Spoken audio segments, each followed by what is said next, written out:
The goal was to increase the number of deaths at the protest scene. Why? Because Mr. Trump, the President of the United States, had said that if people are killed, we will intervene. This statement itself is a blatant interference in the internal affairs of other countries.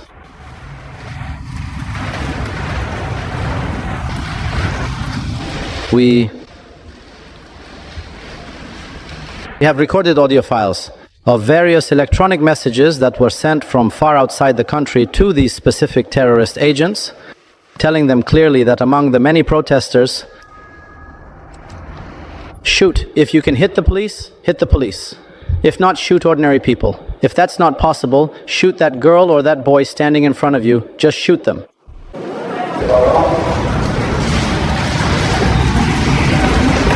We have an extensive collection of documents and evidence clearly demonstrating and pointing toward the direct and significant participation of both the United States of America and Israel in this matter. Terrorist act.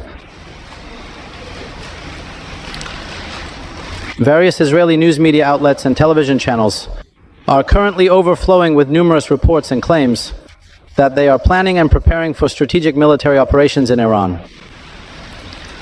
Mr. Pompeo, who is not an insignificant figure, he was the head of the CIA during Mr. Trump's administration.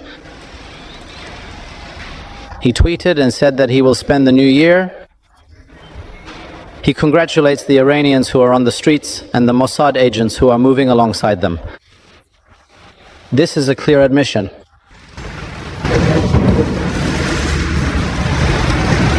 We will seek justice. All of them, the Iranian government and ourselves, will pursue this, and we are following up both through international channels and within the country.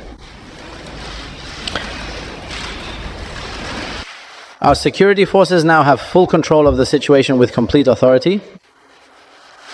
It is our sincere hope that absolutely no strategic miscalculations or errors in judgment will be made by other nations. From our perspective, what happened over these 3 days on the 8th and 10th of January in Ottawa was a continuation of the 12-day war. It was meticulously orchestrated and planned from abroad to instigate widespread chaos and instability throughout the country. We, the people,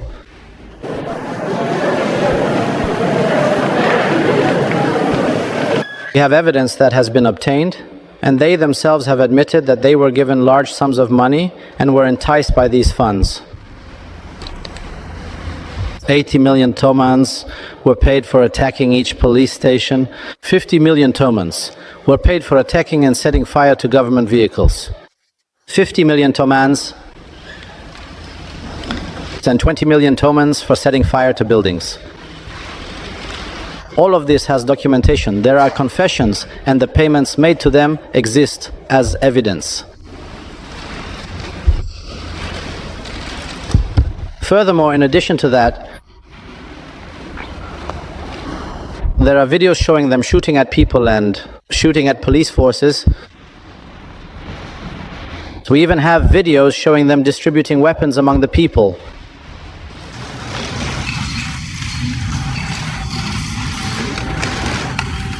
This shop was engulfed in flames in the market.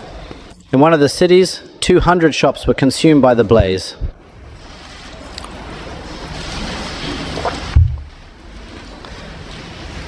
At ambulances, they attacked. In just those 3 days, 180 ambulances were set on fire. Buses were set on fire. And then they attacked mosques. So what is truly strange to consider is that no Iranian would ever choose to attack a sacred mosque and set it on fire. 53 mosques were set on fire across the country.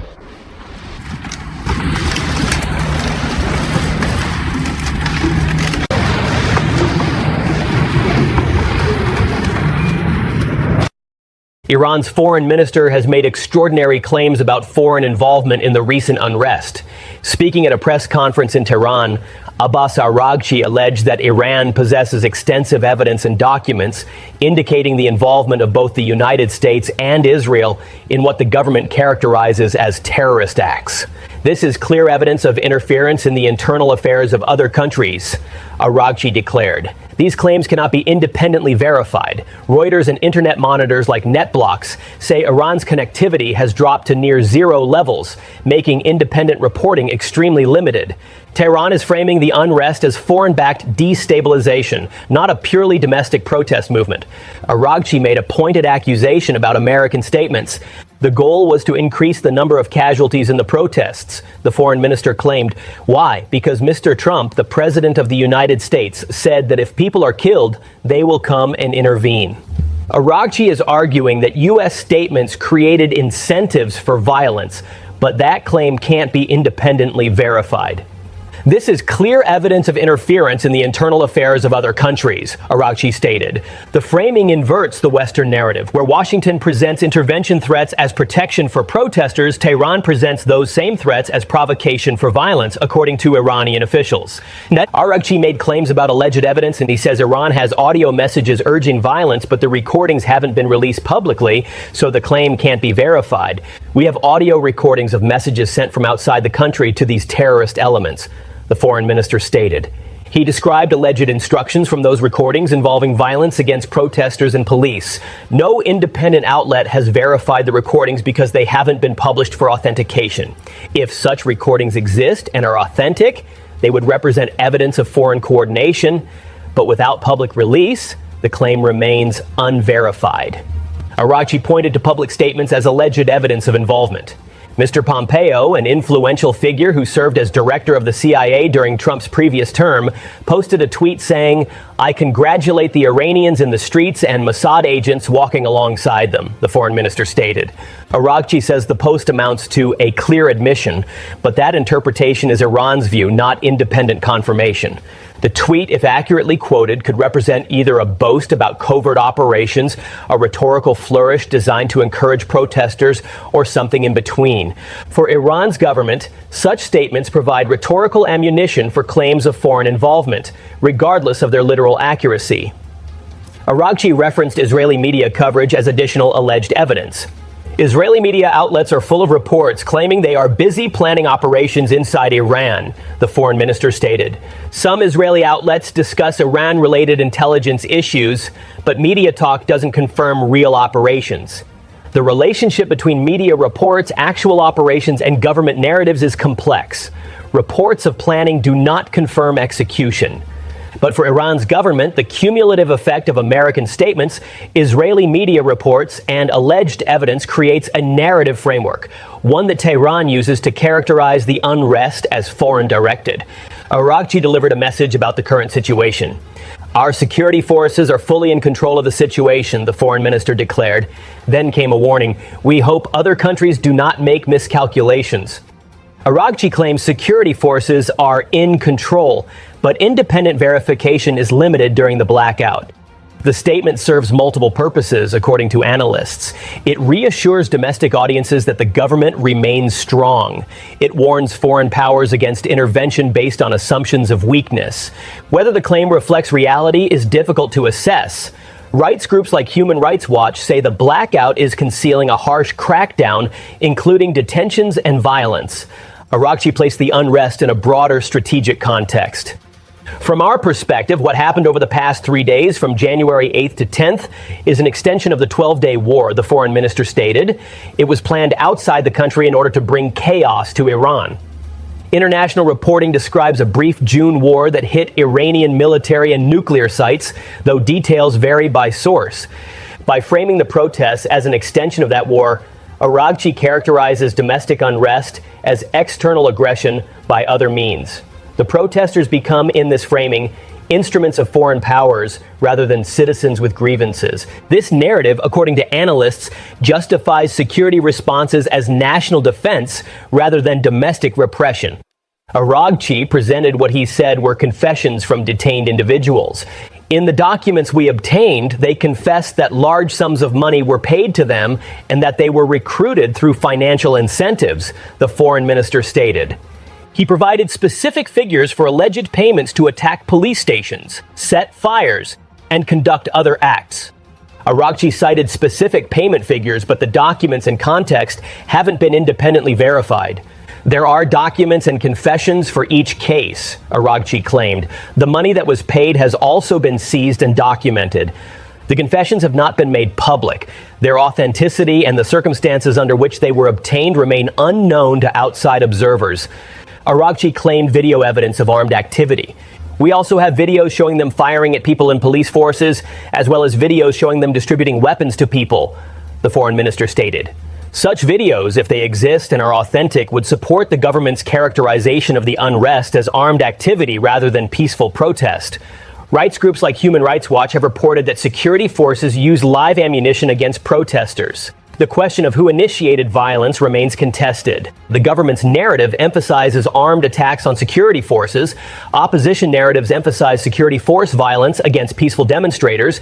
The information environment prevents definitive assessment from outside observers. Araghchi detailed what he described as extensive destruction. Many shops were burned, the foreign minister stated. 200 shops in the market of one city were set on fire. He continued, ambulances were attacked, and during those 3 days, 180 ambulances were burned. Buses were also set on fire. Then came what Araghchi framed as the most significant detail, and then mosques were attacked. This is completely strange because no Iranian attacks or burns a mosque. 53 mosques were burned across the country. The figures can't be independently verified, so treat them as the government's claims until corroborated. The mosque burning claim deserves attention and context. Araghchi's statement, no Iranian attacks or burns a mosque, frames the destruction as inherently foreign, according to the government's logic. It appeals to Iranian religious and national identity to delegitimize those responsible. For the government, mosque attacks represent alleged evidence of external direction. Iranian protesters, however angry at the government, would not attack religious sites, according to this framing. Alternative explanations exist. Protesters in moments of chaos may attack symbols of the religious establishment. Some incidents may be misattributed or exaggerated. Iran is emphasizing mosque attacks as a message to discredit the unrest, but the underlying incidents aren't independently verified. Araghchi's presentation constructs a comprehensive narrative. According to Tehran's framing, the unrest was planned abroad. Foreign powers sought casualties to justify intervention. Armed elements received payments and weapons from outside. The destruction targeted Iranian identity, shops, ambulances, mosques. Security forces have restored control. This narrative serves the government's interests, according to analysts. It delegitimizes protesters as foreign agents. It justifies security responses as national defense. It positions Iran as victim of aggression rather than perpetrator of repression. Whether the narrative is accurate, partially accurate, or fabricated cannot be determined from available information.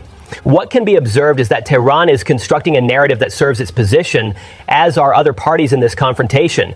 The competing narratives could not be more different. Washington's framing, according to U.S. officials, Iranians are protesting for freedom against a repressive government. American support helps those seeking change. Warnings protect protesters from violence. Tehran's framing, according to Iranian officials, foreign-backed elements are attacking Iran as an extension of war. American statements incite violence. Security forces are defending the nation against external aggression. Both framings contain claims that cannot be independently verified. Both serve the interests of those making them. Both characterize the other side as the aggressor. For ordinary Iranians caught between these competing narratives, the truth may be more complex than either side acknowledges. The information environment severely limits verification. Iran presents evidence it says proves foreign involvement. Audio recordings, confessions, seized money, videos. None of this evidence has been made public or independently verified. Some Western officials say they support protesters and warn Iran, while Tehran says that pressure proves foreign meddling. Reuters and internet monitors like NetBlock say Iran's connectivity has dropped to near zero levels. International observers cannot access the country. Information comes filtered through sources on all sides. In this environment, confident claims from any source should be viewed with appropriate skepticism. The situation remains tense. Iran's government projects control while continuing security operations, according to rights groups. Araghchi's press conference represents an effort to shape international perception, framing any intervention as aggression against what Tehran characterizes as evidence-based government response. Reuters reports Trump announced new tariffs targeting countries that do business with Iran, adding fresh economic pressure. Military options reportedly remain under consideration, according to U.S. media. Both sides face pressures that limit flexibility. Both sides have constructed narratives that make compromise difficult.